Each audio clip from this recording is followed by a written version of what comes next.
সূর্যটা কিন্তু পশ্চিম আকাশে অস্ত যাচ্ছে এবং অস্ত যাওয়ার এই সময়টাতে সূর্যের যে স্বর্ণালী আলোটা পানির আলোর সঙ্গে একেবারে জলের আলোতে মিলেমিশে একাকার, খুব অভূতপূর্ব সুন্দর একটা দৃশ্য।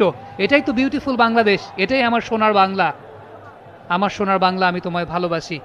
চট্টগ্রামের জোহর আহমেদ চৌধুরী স্টেডিয়ামের সাগরিকায় এই মুহূর্তে বিপিএল এর মঞ্চ উপভোগ করছেন দর্শকরা। চমৎকার একটা আবহ। একটু পরেই কিন্তু হোম টিম, একটা বিগ ম্যাচ সামনে, রংপুর রাইডার্স এবং সেই সঙ্গে চিটাগং কিংস। রিস টপলি এই পর্যায়ে তিনি এসেছেন টি-20 ক্যারিয়ারে 43 ইনিংসে 116 রান, সর্বোচ্চ তার ব্যাটে 14 রানে টি-20 ক্রিকেটে দেখা গেছে।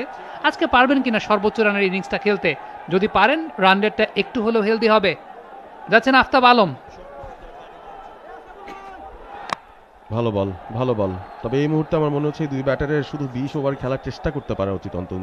নেট রান রেটটা যতটুকু সেই হিটটা কমানো যায়। যে বলে উইকেট পড়েছিল অফ স্টাম্পের অনেকটা বাইরে করেছেন, যাকে শটের নিয়ন্ত্রণে একেবারেই ছিলেন না। খেলতে গেছেন আসলে লেগ সাইডে, এটা বলের মেরিট অনুযায়ী যেটা খেলা প্রয়োজন ছিল সেই মেরিট অনুযায়ী খেলতে পারেন না। এটাই কিন্তু আসলে রিয়েলিটি চেকের জায়গাটা, যে আপনি কোন মানের বোলারের বলে রান করছেন, কোন ধরনের বোলারের বলে রান করছেন। এর আগে দেখতে পাচ্ছিলাম যে তাসকিন আহমেদ কিন্তু ওই করিডোরটাই বল করছেন, বাট ব্যাটার ডিসিপ্ট হচ্ছিলেন।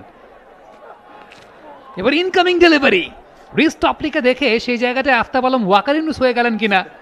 এই বল থেকে কোনো রান নেই, বেশ ভালো সুইং পেয়েছিলেন। সুমন ভাই, ওয়াকারিনুসকে খেলার সুযোগ কি আপনার হয়েছিল? হ্যাঁ, টেস্ট ম্যাচে খেলেছি, ওডিআই ম্যাচে আসলে খেলার সুযোগ হয়নি।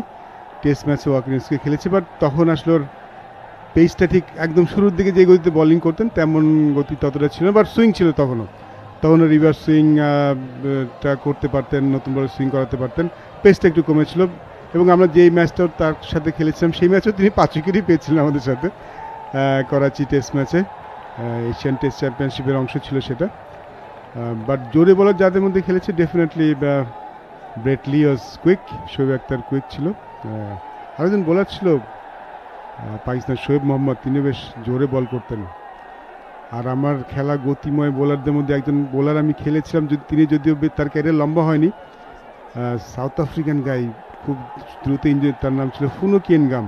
হি ওয়াজ দ্য কুইকেস্ট ছিল ওই সময়, বাট তার ক্যারিয়ারটা কখনো লম্বা হয়নি, বাট যত বলার খেলেছে তিনি ছিল কুইকেস্ট।